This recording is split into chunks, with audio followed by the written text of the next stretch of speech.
Olá, amigos da Rede Piratininga de Comunicação, da Connect TV Brasil.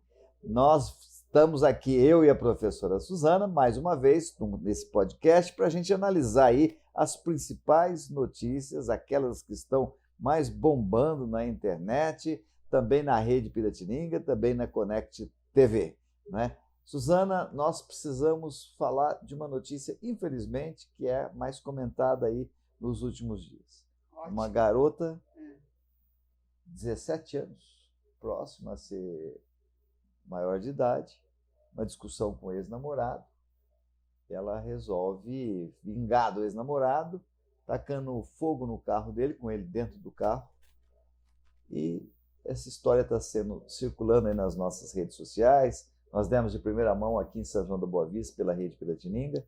O carro se incendiou, o rapaz teve todo o corpo também incendiado.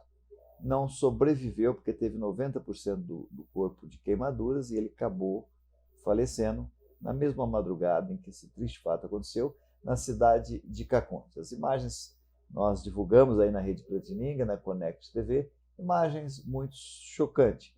Mas o fato em si é chocante, né, Suzana? Você que trabalhou aí na promoção social, na prefeitura de São Paulo, né?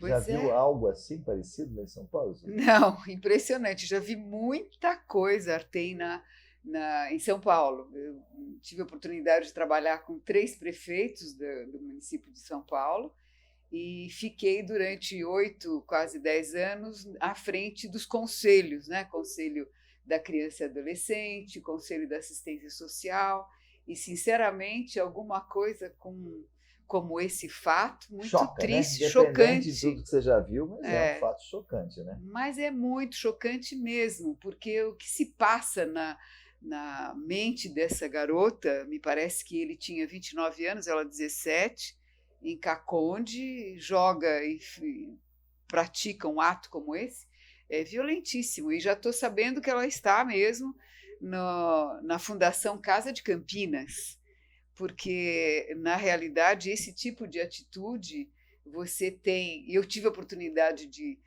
presenciar em 2006, num congresso em Brasília, de todos os conselhos municipais do Brasil inteiro, dos 26 estados, representados lá, não só os municipais das capitais como os estaduais, e onde o presidente, à época, isso foi em 2006, apresenta a resolução do SINASE, é um Sistema Nacional de Atendimento Socioeducativo, porque havia no passado a antiga FEBEM. Então, levou 9 anos, Artem, para que isso se tornasse uma resolução e uma lei em 2012, mudando toda a sistemática exatamente para dar um suporte socioeducativo a esses jovens, essas crianças que cometem ato infracional. Aí é um ato difícil da gente avaliar. Será que ela tem alguma perturbação mental? Será que é uma falta de entendimento do seu papel como ser humano, né? Mas é uma coisa assim, teve requinte de crueldade aí, pelo que falaram, né? Porque se não for informações erradas, é impossível apurar isso agora, mas ela teria até segurado a porta do carro, né? Pois é, segurou. O que é isso? Que ódio é esse? Que momentâneo? E tem certos fenômenos atualmente, que são preocupantes, das escolas, né? Esses meninos insatisfeitos com o ensino acabam matando e se matando. Isso já desde o ano passado tem mais ou menos, que eu tinha feito uma pesquisa, 30 casos dos 21 do ano passado para cá. Quer dizer, então é um fenômeno novo, social, sendo estudado e discutido e falado em várias oportunidades, porque é impressionante. A família tem que tomar um pouco mais de posse dessa questão familiar e entender o que ela tem dentro de casa. Essa menina, por exemplo, essa atitude foi irracional, né? E não tem como você orientar. Você tem que saber o que se passa, o histórico, e a família tem que estar à frente dessa situação. É muito preocupante. Eu fico sempre pensando também numa questão mental, de saúde mental. Não é possível que a pessoa esteja no seu juízo, né? Ah, é impressionante. Não é possível. Não é possível mesmo. É impressionante essa situação. Me pegou de surpresa. Eu realmente fiquei bastante triste. E essa juventude tem trazido alguns momentos como esse, de total atos impensados, atos transtornos, né? O mundo está mais violento. Está essa muito que é a verdade, mais. né? Tá As muito pessoas mais mais. insatisfeitas, está difícil de a gente avaliar esses tempos difíceis que nós estamos vivendo, infelizmente. Mas vai passar. Vai passar. São fases na vida, certamente essa fase triste aí chega ao fim. Pois né? é. Como vai passar também a preocupação com a relação à febre maculosa. Está preocupada, Suzana? Tem visto suas notícias? Estou preocupadíssima, porque perto de casa tem o lago lá, onde tem as capivaras e famílias enormes de capivaras. No Recanto do Lago. No Recanto do Lago. Entre Águas da Prata e São João da Boa Vista. Exatamente isso. E depois você mostrou também naquela cachoeira ali também das Macaubeiras, que é realmente muito preocupante. Elas detêm mesmo esse carrapato. Você viu a história de Campinas, onde é que elas estavam? Então, como é que vai ser a nossa grande festa a pique, que tem o gado, você tem os cavalos, você tem o cachorro, mas no cachorro, na realidade, esse tipo de carrapato não vai no cachorro nem no gato.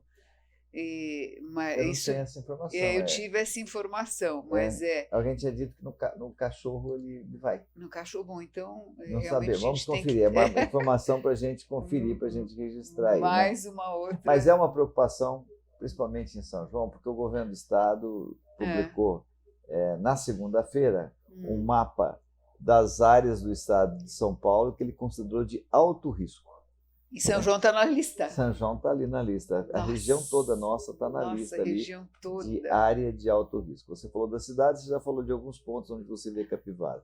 Jardim das Macaubeiras, né? Tem ali nos arredores uma área. A Unifeob também ali no lado. Enfim, onde tem a região ribeirinha, né? Recanto dos Lagos, lá nos lagos. A Esportiva, lá no fundo da Esportiva, que é uma área de caminhada. Né? Que a gente caminha muito lá também na Esportiva. Quer dizer, nós estamos a cidade numa área de risco. Bastante risco, no entorno, né? E numa outra parte também. Muito perigoso. E também ali na região da Esportiva também, me lembro que tem lá uma placa de carrapatos. Pois é.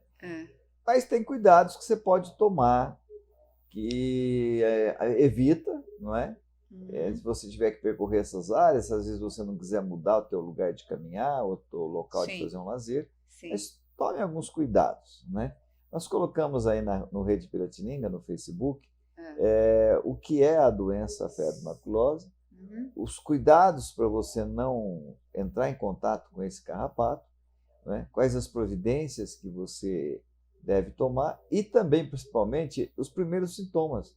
Porque se você corre à procura de um socorro assim que você detecta o problema, fica muito mais fácil de você se safar dessa, sair dessa, né? Conseguindo aí imediatamente buscar uma ajuda. É que as pessoas vão se prolongando. É o caso de Campinas, por exemplo, onde nós tivemos o maior número de mortes até o momento. Deixaram muito, não sabia o que era, imaginou-se até que era um novo vírus que estava circulando pelas mortes e pelas características das mortes daqueles jovens que não apresentavam nenhum outro tipo de risco de vida e acabaram aí morrendo com morte semelhante, ficaram todo mundo com medo, que era um novo vírus, né? uma nova forma de contaminação, até que chegou o primeiro laudo, febre maculosa, que estava um pouco longe do nosso radar, né? Uma coisa que já não se via já há algum tempo, voltou com tudo. É uma tristeza. Tem que tomar muito cuidado mesmo, né? E eu vi algumas orientações aí no sentido de você andar com roupas mais claras para poder detectar e depois também na perna colocar um adesivo aí para poder ficar ali o carrapato. Enfim, depende da região, como você falou mesmo. Mas os cuidados têm que ser tomados, porque, olha, nós vamos ter aí uma festa muito grande para... Pois é, outra dúvida, vai prejudicar a nossa EAPIC, será? Pois é, então o pessoal já está comentando. Vão ficar com medo. O comentário é geral. Está todo mundo querendo saber que providências tomar, o que fazer quando chegar lá, qual é a providência que vão tomar os proprietários do rebanho, dos cavalos, enfim. É muito preocupante. Nós temos que estar prevenidos aí nos hospitais, atendimentos, enfim. Não sabemos o que vai acontecer. Orientação e cuidado. E cuidado. É o que nós podemos fazer, né? Muito. Atenção aí, aqueles que infelizmente vierem passar por essa experiência, os primeiros sintomas, né? Buscar ajuda imediatamente. Dor de cabeça, febre, né? São os 2 primeiros sintomas. Sim. Tá certo. Outra notícia que esteve na boca do povo. Oba, O frio. Né? Nós acompanhamos durante a semana aí como é que o sanjonense viveu a experiência de 7 graus da noite de sábado para o domingo e 8 graus na segunda, na terça. Era isso que estava prevendo aí os institutos que medem aí a temperatura, analisam o clima da nossa cidade. Frio. Frio é complicado, né, Suzana? Não, olha, vou te dizer, morei anos em São Paulo, que tem muito frio, mas aqui tem muito calor e é seco, né? Então, você, de repente, aquele frio, mas é um frio preocupante, porque ele realmente penetra no organismo, é uma coisa... Olha, e segundo a orientação de uma especialista aí na área, que é da área da saúde, esquentar bem os pés, né? E as costas e principalmente os pés por conta de um AVC, um infarto, né? Porque sobe muito a pressão. Então, tomar esses cuidados, sempre estar com essas partes do corpo mais bem aquecidas. Essa para mim é uma informação nova. Ah, é? O frio no pé, então... O pé tem que estar bem quente. Porque ele ajuda a elevar a pressão da Não, pessoa. o frio ajuda a elevar a pressão arterial. Então, Entendi. Você pode ter um infarto ou um AVC, enfim, por conta de ter aumentado a temperatura do corpo também, né? Então, você esquentando bem os pés, você já está protegido. E também as pernas, principalmente as pernas por conta da circulação. Então, que isso também reverte ou em AVC ou em um infarto. Já são os primeiros cuidados, então, que a gente tem que ter agora. Bastante, né? E agora essa semana, né, que nós, depois do frio intenso do sábado, 2 coisas não boas para a saúde, né? O frio, que continua intenso à noite, né? O sol muito forte durante o dia, o tempo volta a ficar seco com muito frio. 2 combinações que para a saúde, se não tomar cuidado, é um problema, né, Suzana?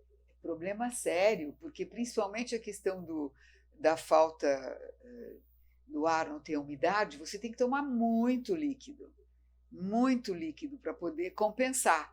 Então você tem que se prevenir com relação a isso. É muito seco, isso faz muito mal. E muito frio. Realmente é preocupante, viu? Faz tempo, eu não me lembro de uma história onde tenha 7, 8 graus aqui. Realmente. Devemos ter tido em ocasiões especiais, né? Mas não é fácil também enfrentar. Poços de Caldas chegou a 2 graus. Mas Poços já Poços de Caldas naturalmente já tem 7 graus a menos que São João da Boa Vista. Águas da Prata fica no meio, 3,5, 4 graus a menos, né? Então, você vai para Poços de Caldas, você já sabe que lá, se aqui está 27, lá vai estar 20. Então, são 7 graus. Agora, essa distância, 2 graus. Pois é. Semana também importante para a gente começar uma contagem regressiva muito cara a todos nós, né? Que são os preparativos e a contagem regressiva para que no ano de 2024 possamos comemorar 200 anos da história de São João da Boa Vista. Mas nós vamos falar sobre isso daqui a pouquinho, após o nosso breve intervalo. Sem dúvida.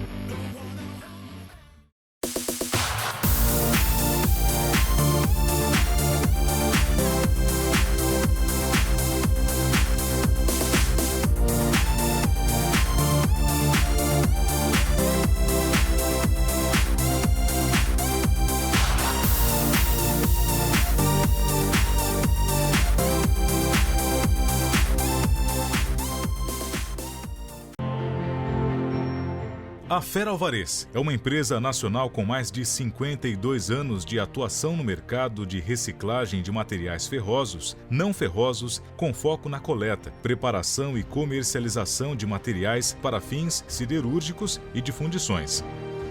Contamos com uma frota própria de caminhões personalizados, equipados com sistemas de carga e descarga, entre outros, para atender os diversos tipos de demanda.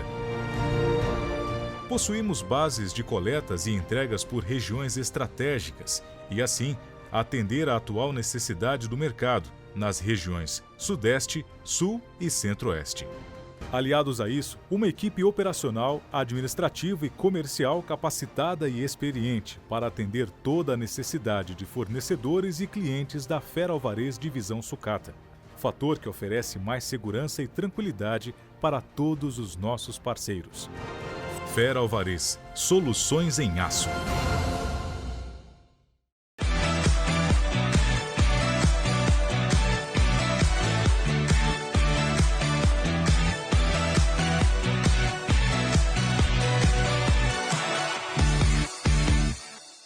Retornamos aqui ao nosso podcast, analisando as principais notícias da nossa cidade, da nossa região, os últimos acontecimentos dos últimos dias. As notícias que mais bombaram na internet, as notícias que mereceram destaque aqui na rede Piratininga de Comunicação, na Connect TV.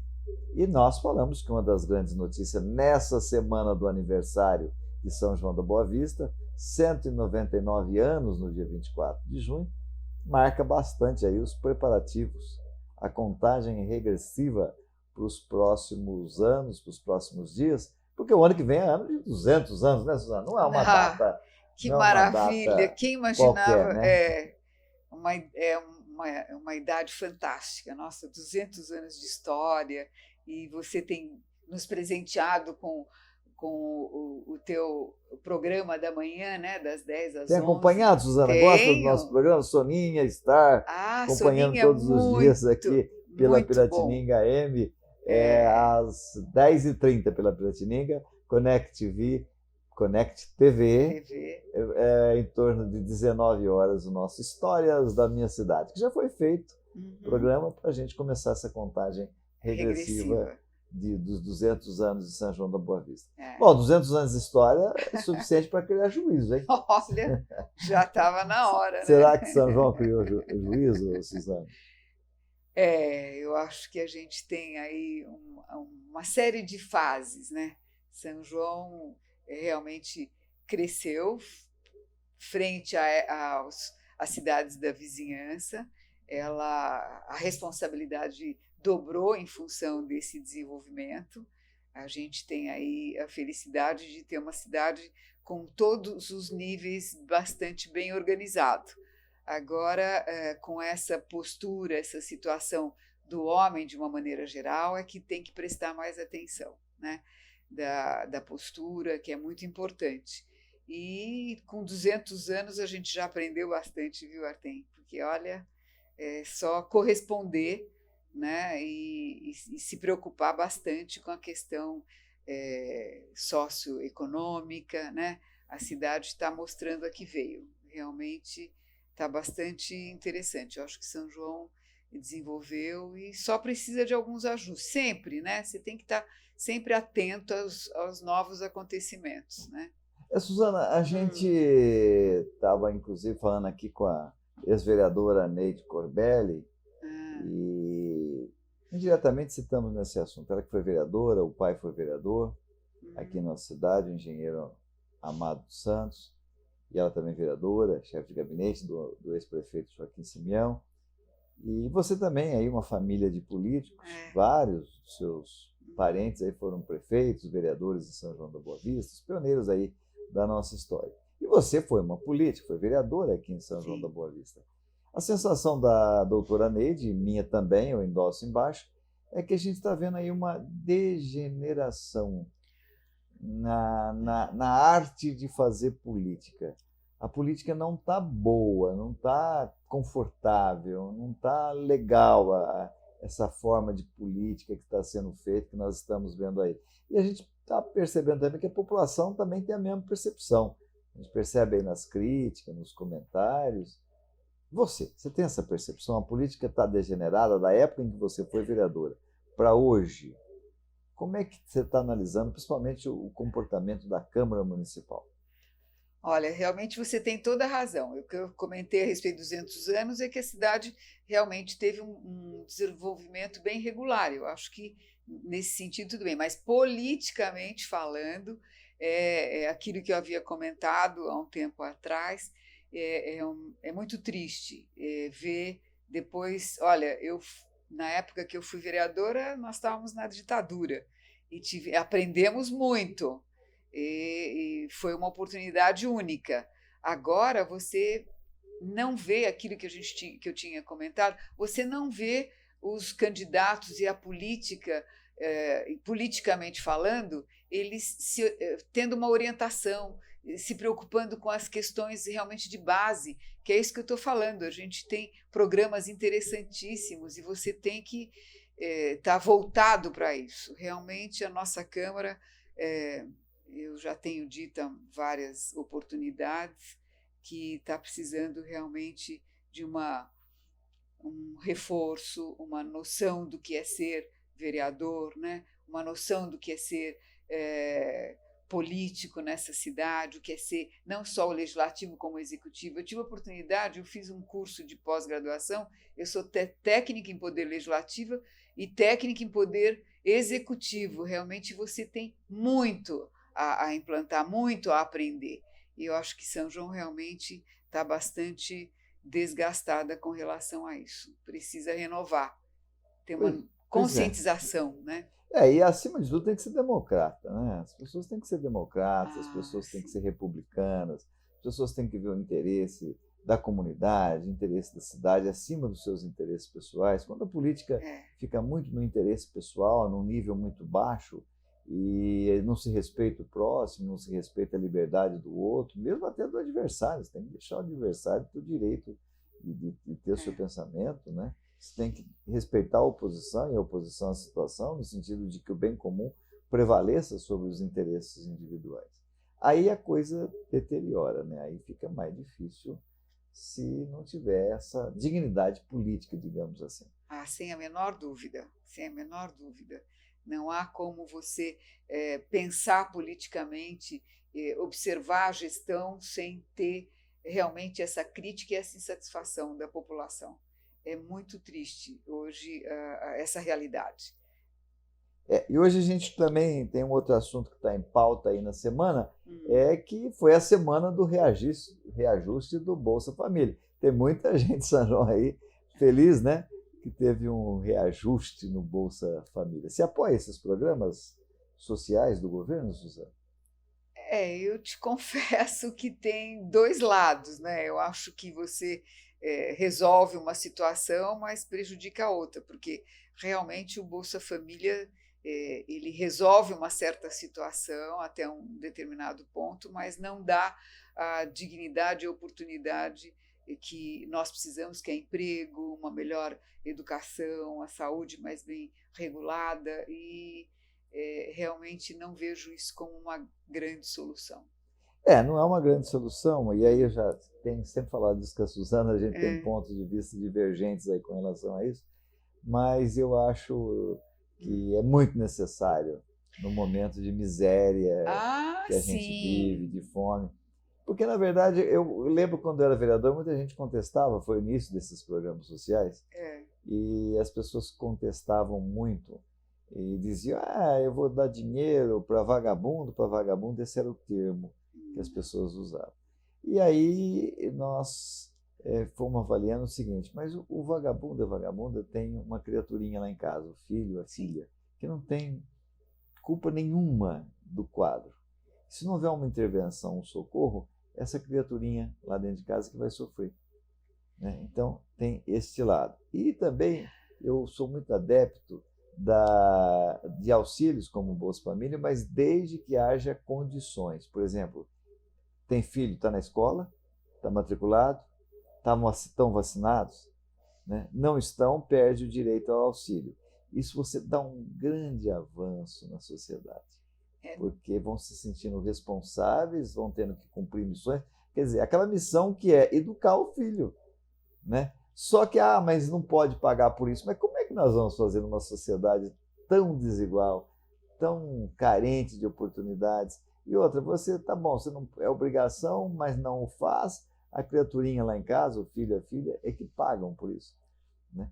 Então, eu acho que, por enquanto nós não temos essa sociedade que você idealiza Ideal. aí, eu acho que é um atenuante aí, enfim, é uma saída para passarmos por esses momentos difíceis. Então, que as pessoas recebam esse aumento, que cuidem de suas famílias, que usem bem os seus recursos. Sim. E cuide bem desses aumentos e que não fique só neles, né? Lutem. Então, mas o que eu gostaria de comentar é o seguinte: por conta desse programa Bolsa Família, eu tive um caso de um funcionário nosso que simplesmente saiu do nosso trabalho, do trabalho dele, e foi colocar mais filhos no mundo. Ele já tinha meia dúzia, aí foi aumentar, porque o Bolsa Família te dá uma segurança, você não precisa se preocupar, a não ser receber quantos filhos, tantos quantos você recebe. Quer dizer, essa preocupação, que é o que você acabou de dizer, que você tem que ter regras, você tem que ter definições, o estudo na escola, o trabalho a ser procurado, a ajuda na família, entendeu? Eu acho que, por isso que eu falei que tem esses dois lados, né?